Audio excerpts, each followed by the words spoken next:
साथियों, स्वागत है आप लोग का आपके अपने चैनल फिजिक्स पढ़ना पे। उम्मीद करती हूँ कि आप लोग बहुत ज़्यादा मस्त होंगे और आपकी जो पढ़ाई है वो बहुत ही अच्छे से चल रही होगी। तो आज का जो हमारा क्लास है वो बहुत ही ज़्यादा VVI होने वाला है, क्योंकि आज के इस क्लास में हम लोग अध्ययन करने वाले हैं 20 के दांत कहानी का ऑब्जेक्टिव क्वेश्चन। क्या करेंगे जी? तो 20 के दांत कहानी का ऑब्जेक्टिव क्वेश्चन करेंगे। और ये जितने भी क्वेश्चन है ना, वो आपके एग्जाम में कभी ना कभी ज़रूर पूछा है। तो ये जितने भी सारे क्वेश्चन हैं वो बहुत ही महत्वपूर्ण क्वेश्चन है, तो आप लोग वीडियो को अंत तक ज़रूर देखिएगा। तो चलिए अब हम लोग क्लास को आगे की ओर बढ़ाते हैं, ठीक है। तो क्लास को आगे बढ़ाने से पहले आप लोगों को एक मोटिवेशन सुनना होगा। क्या सुनना होगा? एक मोटिवेशन सुनना होगा, ठीक है, ताकि आप लोग का जो माइंड है ना एक जगह स्थिर हो जाए, आपका जो माइंड है एकदम फ्रेश हो जाए और आप लोग जब पढ़ाई करें तो एकदम फ्रेश फील करें, ठीक है। तो एक बहुत ही सुंदर सी लाइन कही गई है। क्या लाइन कही गई है? तो दूसरों को सोता देख जो आंखें, दूसरों को सोता देख जो आंखें रात को जाग कर पढ़ती हैं, वही एक दिन इतिहास रचती हैं। यानी कि इसमें कहा गया है कि जो व्यक्ति दूसरों को देखता है कि वो व्यक्ति मौज कर रहा है, मस्ती कर रहा है, एकदम खुश है, पर जो मेहनत करने वाला व्यक्ति है वो लगातार अपने लक्ष्य के प्रति मेहनत कर रहा है, वही एक दिन इतिहास रचेगा, वही एक दिन सफलता प्राप्त करेगा। क्योंकि आप लोग बहुत अच्छी तरीके से जानते हैं, या फिर जो लोग नहीं जानते हैं वो लोग भी जान लीजिए कि सफलता प्राप्त करने के लिए मेहनत बहुत ज़्यादा इम्पॉर्टेंट है, ठीक है। यानी कि सफलता भी बोलती है कि मुझे वक्त दो, मैं भी तुम्हें वक्त दूंगी, तुम मुझे क्या दो? वक्त दो, मैं भी तुम्हें एक वक्त दूंगी, ठीक है। तो चलिए अब हम लोग क्लास को आगे की ओर बढ़ाते हैं। तो सबसे पहले देखिए यहाँ पे है 20 के दांत किस कहानी का है? तो 20 के दांत कहानी का क्या करेंगे? वस्तुनिष्ठ प्रश्न यानी कि ऑब्जेक्टिव क्वेश्चन करेंगे, ठीक है। तो चलिए आइए अब हम लोग देखते हैं कि हमारा पहला क्वेश्चन क्या कह रहा है। तो चलिए बढ़ते हैं आगे की ओर। देखिए पहला क्वेश्चन कितना मस्त है, एकदम जबरदस्त है, ठीक है। यहाँ पे देखिए क्वेश्चन क्या कह रहा है।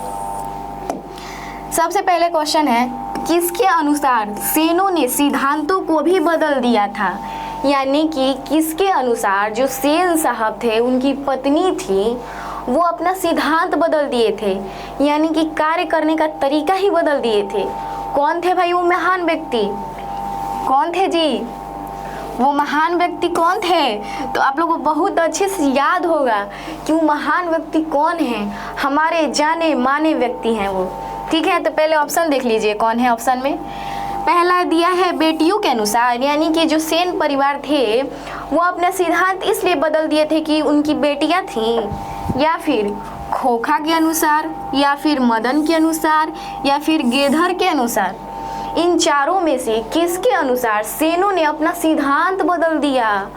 जिसे मैथ का सिद्धांत कभी नहीं बदलता है ना, ठीक उसी प्रकार सेनों का भी कभी सिद्धांत बदलने वाला नहीं था, पर यहाँ पे सिद्धांत को ही बदल दिया गया है। पर किसके अनुसार? तो इसका जो राइट आंसर होगा वो होगा खोखा जी के अनुसार। हमारे महान जाने माने एकदम सुशील बच्चे, सुशील तो इनको कहा नहीं जा सकता है, इसका विपरीत समझ लीजिए। सुशील का विपरीत उदंड बच्चे हमारे खोखा जी के अनुसार जो सेन साहब थे और उनकी जो पत्नी जी थी, उन्होंने अपना सिद्धांत को ही बदल दिया। जिसे साइंस का कोई सिद्धांत होता है वो कभी नहीं बदलता है, मैथ का कोई सिद्धांत हो गया वो कभी नहीं बदलेगा, और सेन साहब भी अपने सिद्धांत कभी नहीं बदलने वाले थे। पर एक खोखा जी आए उनके जीवन में, तो उन्होंने अपना सिद्धांत ही बदल डाला, ठीक है। तो इसका जो राइट आंसर हुआ वो क्या हो गया? बी, खोखा के अनुसार सेन साहब ने अपना सिद्धांत भी बदल दिया। क्लियर? अब देखिए, अब हम लोग सेकंड क्वेश्चन की ओर बढ़ते हैं। देखिए सेकंड क्वेश्चन क्या कह रहा है। ऐसे ही लड़के आगे चलकर गुंडे चोर बनते हैं, यह पंक्ति कहानी के किस पात्र ने कही है? यानी कि कौन से ऐसे व्यक्ति हैं, कौन सी ऐसी महिला भी कह सकते हैं, कौन से ऐसे पुरुष हैं, या फिर सामान्य तौर पे हम लोग व्यक्ति बोल सकते हैं कि कौन से ऐसे व्यक्ति हैं जिन्होंने कहा कि ऐसे ही लड़के चल के ना आगे चल के क्या बनते हैं, चोर बनेंगे, गुंडा बनेंगे, मवाली बनेंगे। तो कौन बोले हैं? ऑप्शन देखिए यहाँ पे कौन बोले हैं। ऑप्शन दिया है सेन साहब की धर्म पत्नी ने, यानी कि सेन साहब की पत्नी जी ने, अर्धांगिनी जी ने, या फिर गिरधर लाल ने, या फिर सेन साहब ने, या फिर सोफर ने। यानी कि कौन है वो महान व्यक्ति, बोला जाता है ना, कौन है वो जो बोलता है कि ऐसे ही लड़के आगे चलकर चोर, गुंडे, मवाली बनेंगे। तो हमारे जो ये बोलने वाले व्यक्ति हैं वो स्वयं सेन साहब हैं। कौन है जी? सेन साहब है, जो बोलते हैं कि जानते हो गिरधर लाल, उनके पिताजी से बोलते हैं। किसके पिताजी से? तो मदन के पिताजी से कहते हैं कि जानते हो गिरधर लाल, ऐसे ही लड़के चल के ना आगे चोर बनेंगे, गुंडा बनेंगे, मवाली बनेंगे, लेकिन मेरा बेटा क्या बनेगा? वो अपना बेटा को नहीं बोल रहे हैं, वो बोलते हैं मेरा बेटा है ना इंजीनियर बनेगा। क्या बनेगा जी? इंजीनियर बनेगा। और जो मदन जैसा जो लड़का है ना वो क्या बनेगा? तो चोर बनेगा, गुंडा बनेगा, मवाली बनेगा। ठीक है, तो इसका जो राइट आंसर है वो सी होगा। सेन साहब ने ये स्वयं बात को कहा था। अब देखिए, अब हम लोग थर्ड क्वेश्चन की ओर चलेंगे कि हमारा तीसरा क्वेश्चन भाई क्या कह रहा है। तीसरा क्वेश्चन देखिए, तीसरा है नलिन विलोचन शर्मा का जन्म ईस्वी में हुआ था। यानी कि जो हमारे लेखक हैं नलिन विलोचन शर्मा जी, उनका जन्म कब हुआ था? जब आप लोग लेखक परिचय कर रहे थे तो उसमें साफ साफ लिखा था कि इनका जन्म कब हुआ था, इनके पिताजी का नाम क्या था, इनकी माताजी का क्या नाम था, ये सब लिखा था ना जी। तो आप लोग को याद होगा कि इनका जो जन्म है कब हुआ था। तो ऑप्शन में दिया है 1914 में, 1915 में, या फिर 1916 में, या फिर 1917 ईस्वी में। तो इसका जो राइट आंसर होगा वो होगा 1916 ईस्वी में।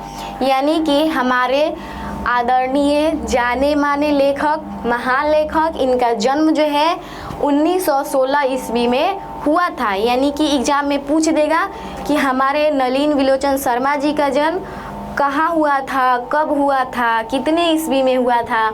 अगर पूछ दे कि कितनी ईस्वी में हुआ था तो 1916 ईस्वी में हुआ था। और ये देखिए क्वेश्चन कितने ईयर में पूछा है, 2018 की एग्जाम में ये जो क्वेश्चन है ना वो पूछा है कि हमारे लेखक का जन्म कब हुआ था। ठीक है, तो इसका हम लोग राइट आंसर जान गए कि सी। अब देखिए हमारा अगला क्वेश्चन है, खोखा के दांत किसने तोड़े? खोखा जी के दांत किसने तोड़े? लास्ट में कहानी में एकदम अच्छा से डिटेल में लिखा हुआ था कि खोखा का दांत किसने तोड़ा। यहाँ पे देख लीजिए ऑप्शन भी, मदन ने, मदन के दोस्तों ने, या फिर सेन साहब ने, या फिर गिरधर ने। तो देखिए सेन साहब तो पहले खोखा का दांत नहीं तोड़ेंगे भाई, क्योंकि वो तो खुद बोलते हैं कि मेरा बेटा इंजीनियर बनेगा, मैं अपने बेटे को इंजीनियर बनाऊंगा। तो कैसे दांत तोड़ सकते हैं जी? भाई गिरधर लाल ये तो भाई एक छोटा मोटा उनके कंपनी में काम करने वाला व्यक्ति है, ये भी नहीं तोड़ सकता है। भाई दोनों ऐसा ही खत्म। तीसरा बचा है मदन के दोस्तों ने। तो मदन के दोस्त इसलिए नहीं तोड़े क्योंकि जब लड़ाई झगड़ा हो रहा था तो ये लोग एकदम साइड में जाके एकदम लड़ाई का मौज मस्ती ले रहा था एकदम अच्छा से। तो ये लोग तो भाई नहीं कर सकता है, ये लोग को भी हटाते हैं। अब बचा हमारा मदन। तो मदन को तो आप लोग जानते हैं, चोर गुंडा मवाली बच्चा है ये, तो यही दांत तोड़ने का कोशिश कर सकता है भाई, और इसी ने ही किया था। यानी कि जो हमारा मदन है यही जो है वो क्या किया था, तो खोखा का 2 दांत तोड़ दिया था। क्या किया था? दोनों दांतवे तोड़ दिया था उसका, उससे वो बदतमीजी कर रहा था।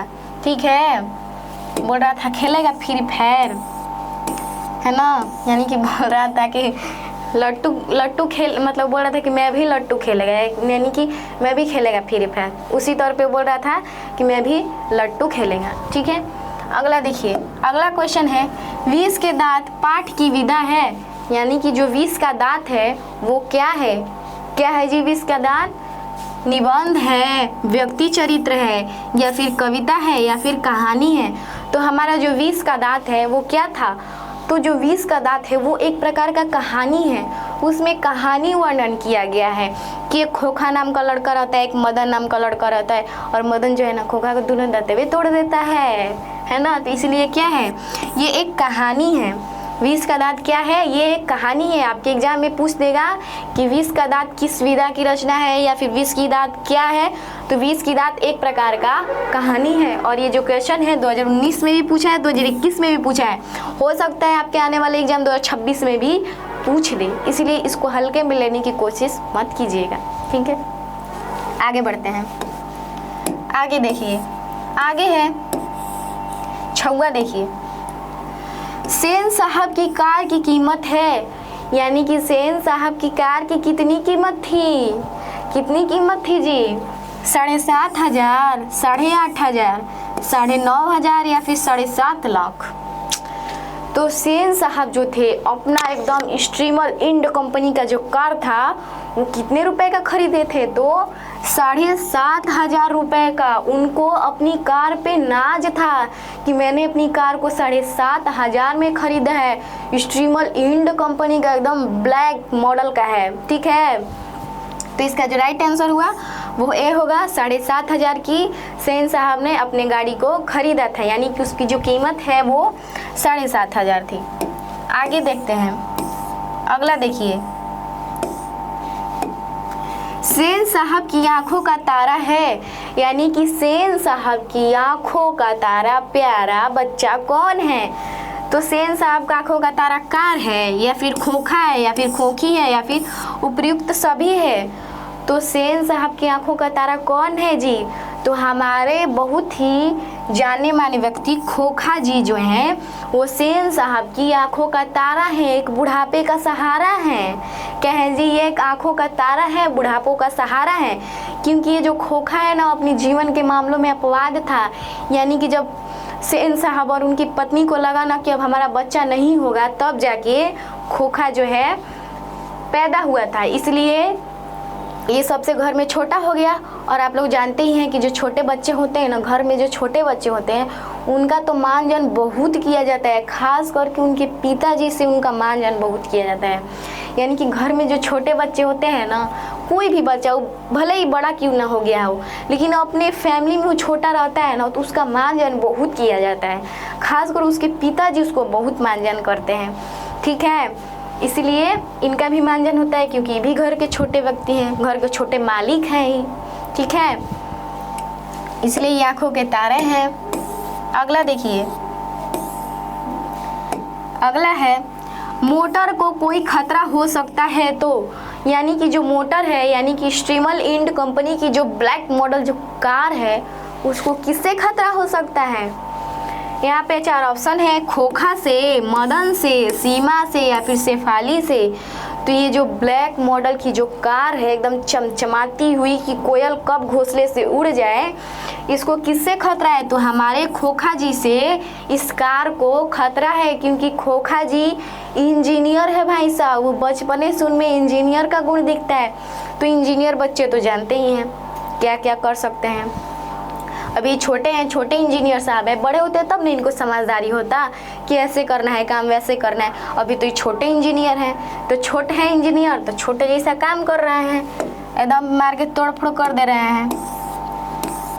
अगला देखिए, अगला है 20 के दांत कहानी के रचयिता कौन है, यानी कि जो 20 के दांत कहानी है उसके रचयिता, उसके लेखक कौन है। नलिन विलोचन शर्मा जी, यतीन्द्र मिश्र, भीमराव अम्बेडकर या फिर अमरकांत। इस चैप्टर के लेखक कौन है, तो हमारे नलिन विलोचन शर्मा जी ने इस पाठ को लिखा है। किस पाठ को, तो 20 के दांत कहानी को किसने लिखा है, तो नलिन विलोचन शर्मा जी ने। आपके एग्जाम में भी ऐसे भी पूछ सकता है कि नलिन विलोचन शर्मा द्वारा लिखी गई कहानी है, तो आप लोग को ऑप्शन में दिया रहेगा 4 ऑप्शन, जिसमें से भी रहेगा 20 के दांत, तो उसको आप लोग को मार देना है।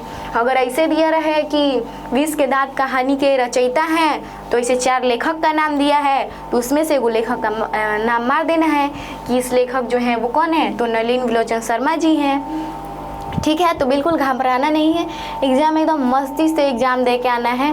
और मैंने पहले भी कहा था कि हिंदी को जो है ना पढ़ना नहीं है, उसको फील करना है, अंदर से उसको फील करना है कि हिंदी क्या है, हिंदी में क्या खासियत है। हिंदी आप लोग पढ़ेंगे तो आप लोग जानेंगे कि हिंदी कितना अच्छा सब्जेक्ट है।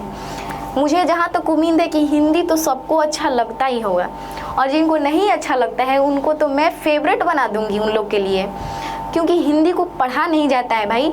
मैं पहले भी बोलती हूँ कि हिंदी को फील किया जाता है, हिंदी को समझा जाता है, हिंदी क्या है क्या नहीं है। ठीक है, अगला देखते हैं अब हम लोग।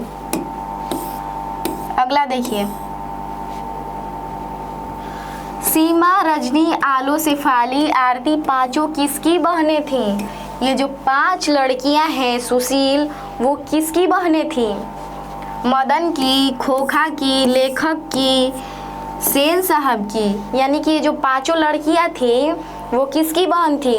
तो ये जो लड़कियां हैं वो खोखा की बहन थी, क्योंकि खोखा जो था वो अपने घर में सबसे छोटा व्यक्ति था, और ये जो 5 लड़कियां थी वो खोखा से बड़ी थी और खोखा की बहनें भी थी। ठीक है, और एग्जाम में भी आप लोग का पूछेगा आलो, रजनी, सीमा, शेफाली, आरती जो हैं वो किसकी लड़कियां थी? तो सेन साहब की लड़कियां थी।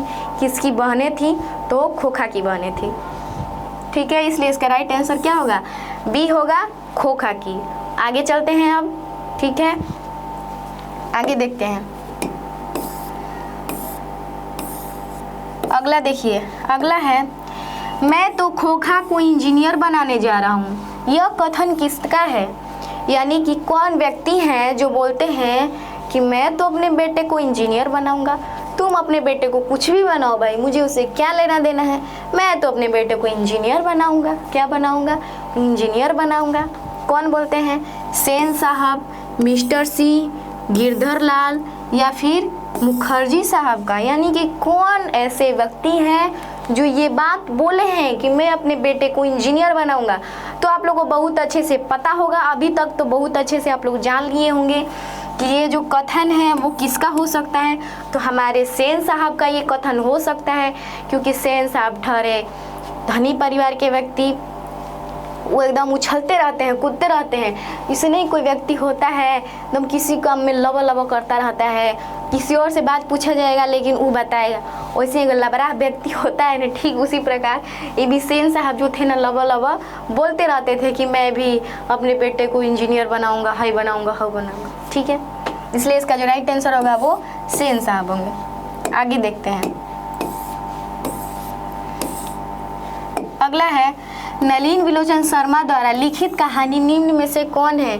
देखिए, मैंने आप लोगों को बताया ना पीछे कि ऐसे भी पूछ देगा कि जो नलिन विलोचन शर्मा जी है उन्होंने किस कहानी को लिखा है, तो आपका 4 ऑप्शन दे देगा। तो देखिए ऐसे ही दिया है कि नलिन विलोचन शर्मा द्वारा लिखित कहानी निम्न में से कौन है।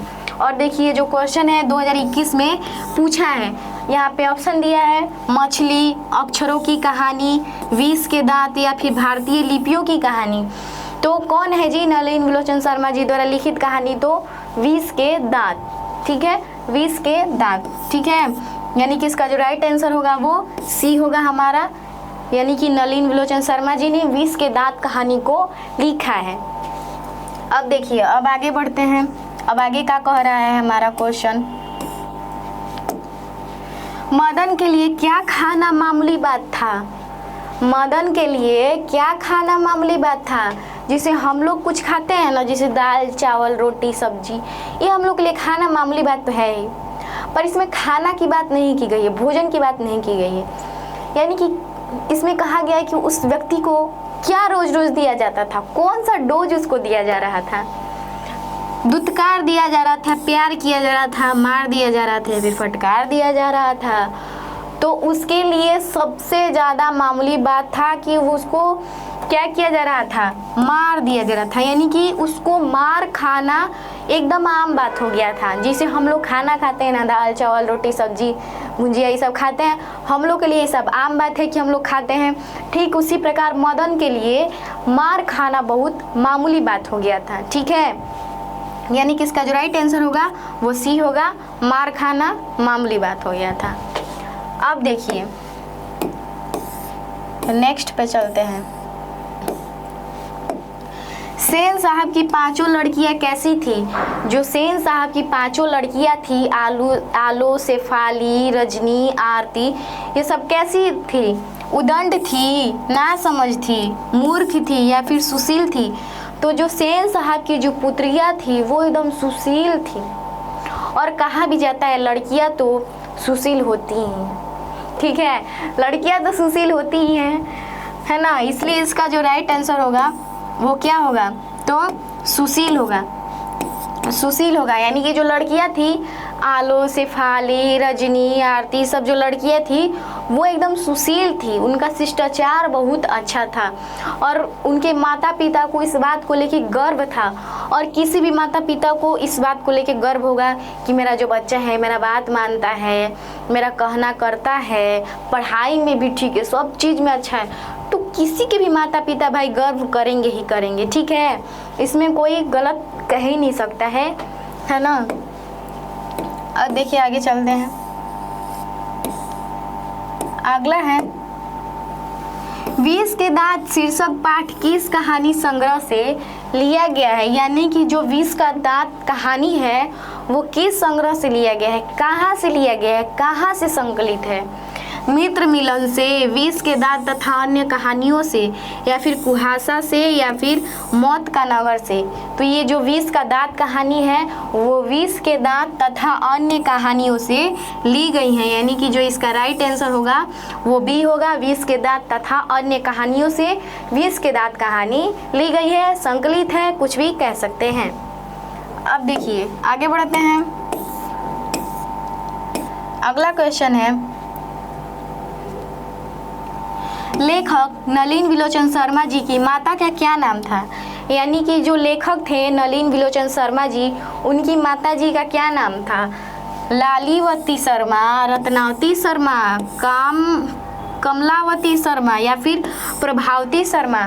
तो इनकी जो माता जी थी उनका नाम था, बहुत ही अच्छा नाम था, रत्नावती शर्मा।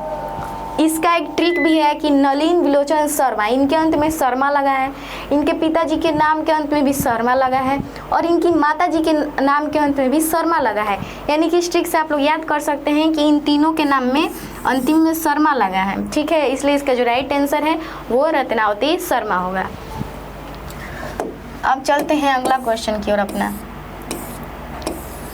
अगला देखिए, मदन किसका बेटा था? मदन जो है वो किसका बेटा था?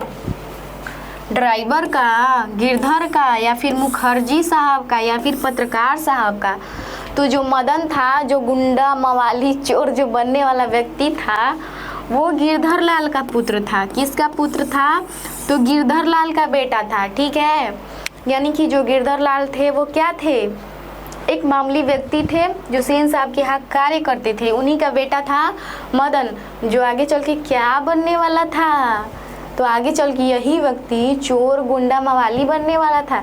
ये मैं नहीं कह रही हूँ, ये सेन साहब जी कहते हैं, ठीक है। हमको आप लोग बार बार मत बोलिए कि क्या बार बार बोल रही हैं कि चोर गुंडा मवाली बनेगा, ये ढेर जानती हैं, ऐसा बात नहीं है, मैं नहीं बोल रही हूँ, ये सेन साहब जी बोले हैं कि ऐसे बच्चे ही आगे चल के चोर गुंडे मवाली बनते हैं। इसलिए मैं बार बार रिपीट कर रही हूँ कि आप लोग को इस ट्रिक से तो कम से कम याद हो जाए, ठीक है। अब देखिए अगला क्वेश्चन पे चलते हैं। अगला है, वाकिफ शब्द का अर्थ क्या होता है? और ये जो क्वेश्चन देखिए 2023 में पूछा है, ये बुक का क्वेश्चन नहीं है कि वाकिफ शब्द का अर्थ क्या होता है, ऐसा बुक में पूछता है जी, पूछता है। आप लोग ये मत सोचिए कि नहीं है। देखिए बुक के पीछे एक पेज में दिया रहता है वाकिफ का अर्थ, तिमिर का अर्थ, ये सब कुछ दिया रहता है, उसके बगल में उसका वास्तविक अर्थ दिया रहता है ना। तो ये भी बुक का ही क्वेश्चन है, उसी से रिलेटेड क्वेश्चन है कि वाकिफ का अर्थ क्या होता है? तो सभ्यता होता है, या फिर घटना, या फिर परिचित, या फिर कुर। तो जो वाकिफ है उसका वास्तविक अर्थ परिचित होता है। यानी कि बोला जाता है ना, मैं इस काम से वाकिफ हूँ, मैं तुम्हारे अंदाज से वाकिफ हूँ, मैं तुम्हारे रवैये से वाकिफ हूँ, बोला जाता है ना। उसी तरह इसमें कहा गया है वाकिफ का अर्थ क्या होगा? तो परिचित, यानी कि मैं परिचित हूँ, तुम्हारे रवैये से मैं परिचित हूँ कि तुम कितना पढ़ाई करता है, कि तुम क्या करता है, तुम पढ़ने जाता है कि क्या करता है ना। मैं वाकिफ हूँ, तुम्हारे रग रग से मैं वाकिफ हूँ। इसी तरह इसमें कहा गया है वाकिफ शब्द का अर्थ क्या होगा, तो परिचित हूँ, ठीक है, यानी कि मैं उस काम को जान रहा हूँ, वाकिफ हूँ, परिचित हूँ, आई नो, ऐसे भी बोल सकते हैं, ठीक है। अब आगे देखते हैं। सेन साहब की कितनी लड़कियां थी? सेन साहब जो थे उनकी कितनी पुत्रियां थी? ऑप्शन दिया है 4, 5, 2 या फिर 7। तो जो सेन साहब थे उनकी 5 लड़कियां थी। कितनी लड़कियां थी? तो 5 लड़कियां थी। आलो, शेफाली, रजनी सब थी ना, यही इनकी 5 लड़कियां थी, ठीक है। यानी कि इसका जो राइट आंसर होगा वो सी होगा, 5। अब देखिए, अब आगे चलते हैं। अगला क्वेश्चन है, अगला है नलिन विलोचन शर्मा के अनुसार महल और झोपड़ी वाले की लड़ाई में अक्सर कौन जीतते हैं? इसमें कहा गया है कि नलिन विलोचन शर्मा जी जो हैं वो क्या बोलते हैं कि महल वाले और झोपड़ी वाले की लड़ाई में अक्सर कौन जीतता है, कौन विनर होता है, महल वाले को या फिर झोपड़ी वाले को या फिर मासूम को या फिर इनमें से कोई नहीं। तो देखिए, इसका जो राइट आंसर होगा वो महल वाले को होगा।